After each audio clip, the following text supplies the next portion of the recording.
I would like to read a portion of my upcoming book, which is called Writing with Eyes Closed.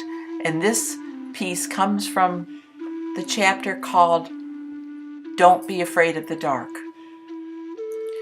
Why I Have Not Failed, Reflections out of the Rich Compost of My Life. I had a dream years ago that I planted black trash bags of garbage, my own garbage, into the ground.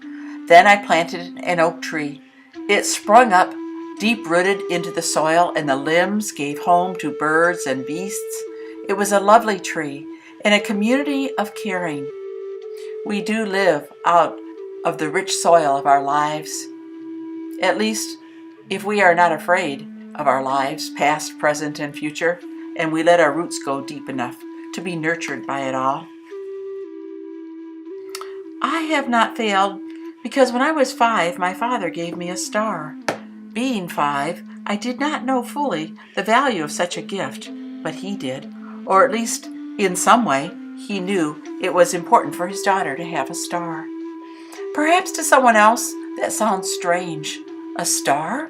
What can you possibly do with a star? You can't capture it and put a fence around it and have a deed that states you own it. You can't wear it around your neck or even put it on display in your house.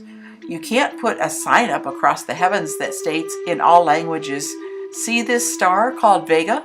It belongs to Annie because her father gave it to her 50 years ago." But there is something about having a given star that has given me increasing courage throughout the years.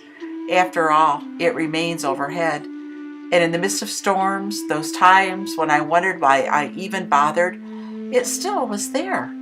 Sometimes it was those everlasting and immeasurable things that keep me going, like curiosity, wondering how and why, and I just might give this a try.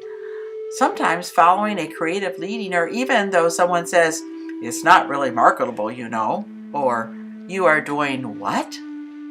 I've learned to listen to my own voice and encouragement in unison with others who are wise.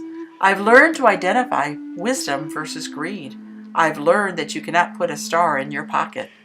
It's important to share it with the rest of the universe. I have not failed because I finally learned to hear and honor my own voice. For years I tried to sing like others, but I love Bob Dylan's voice. It was his own. Somewhere along the line I decided I needed to sing with my own voice, in my own words. My star taught me that. It taught me that I could indeed sing with the stars. Star language is very different from human language. It sounds like rocks singing, deep and slow, but in a diamond pitch. And so I learned to speak in my own words.